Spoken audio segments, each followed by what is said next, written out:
निधि मिश्रा जी, इंदौर से। महाराज जी, हम ये मानते हैं कि श्राद्ध या तर्पण करने से पितृ संतुष्ट रहते हैं, पर अगर पितृ दोष हो तो हम क्या कर सकते हैं उनका आशीर्वाद सदैव हम पर बना रहे? उसे ये प्रश्न तो किसी पंडित से कीजिए जो इन कार्य प्रणालियों को करते हैं। हम ये जानते हैं कि समस्त दोषों से मुक्त होने के लिए, समस्त ऋणों से मुक्त होने के लिए, देव ऋण, ऋषि ऋण, मातृ ऋण, पितृ ऋण, गुरु ऋण, समस्त ऋणों से मुक्त होने के लिए और समस्त दोषों से मुक्त होने के लिए एकमात्र भगवान की शरण लेकर यदि हम नाम जपते हुए अपने कार्यों को करें, चाहे वो पितृ तर्पण हो, चाहे वो श्राद्ध हो, तो इससे सब दोष मुक्त हो जाएंगे, सब पितरों का कल्याण हो जाएगा। सात तरति सा लोकान तारयति, वो स्वयं तर जाता है, स्वयं तर जाता है, लोगों को तार देता है, जो अपने चित्त को भगवान में अर्पित कर देता है, जो निरंतर नाम जप करता है, भगवान की शरण में है।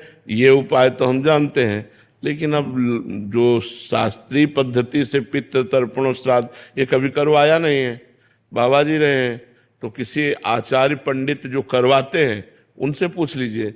अगर सबका टोटल पूछ रहे हो कि कैसे कल्याण हो, तो एक उपाय है, सर्वधर्मान परित्यज्य मामेकम शरणम ब्रज अहम त्वाम सर्व पापेभ्यो मोक्षयिष्यामि मा शुचा।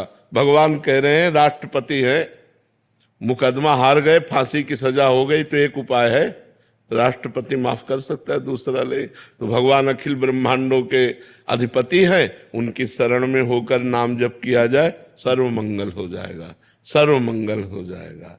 तो इसलिए हमारे तो यही उपाय पता है।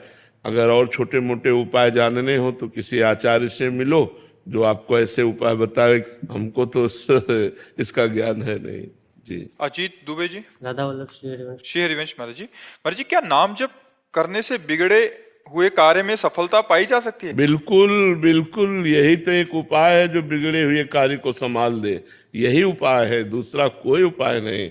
भगवान का नाम जब सब बिगड़ी बना देता है, आप जप के देख लो। लेकिन ध्यान रखो, बिगड़ा है 100 ग्राम और भजन है 1 ग्राम, तो अभी बिगड़ी नहीं बनेगी। जब 100 के ऊपर, 100 ग्राम के ऊपर भजन बढ़ेगा, तब आपको फटाफट सब कुछ बनता नजर आएगा। अब होता है कि हमारा पाप है 500 ग्राम और भजन 5 ग्राम है, मान लो हम मानते हैं आप करते हो, तो आपको अनुभव में नहीं आएगा, आनंद अनुभव में नहीं आएगा, क्योंकि जब तक संपूर्ण पाप नष्ट नहीं हो जाएगा तब तक भगवदानंद का अनुभव नहीं होता।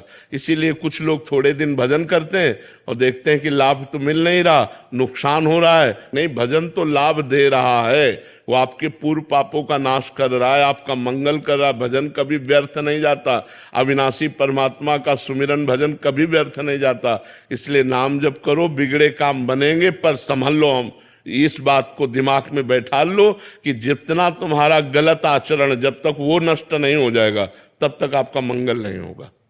पुण्य कर्म के बस थोड़ा सुख आ जाएगा, पाप कर्म के फल दुख आ जाएगा, लेकिन जो मंगल है एक बार शुरू हुआ तो कभी अमंगल नहीं होता जीवन में। ध्यान रखना, अमंगल होते होते मंगल हो जाता है, दिखाई देता है ये अमंगल हुआ और मंगल हो गया। कई बार हमने कहा कि तलवार आएगी, वो गले तक और हार बन जाएगी, वो तुम्हारी गर्दन को नहीं काट, सीम की चाप सके को तासु बड़ रखवार रमापति जासु, पर इतने में तो हालत खराब हो जाएगी।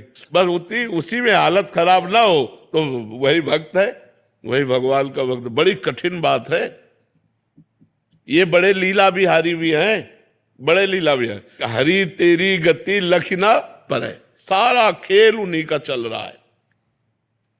ऐसे हो जाओ और भगवान का भजन करो तो निकल जाओगे नहीं। ऐसी ऐसी समस्याएं, ऐसा प्रपंच, ऐसी माया की दुर्गति किए हुई है, जीव की दुर्गति की हुई।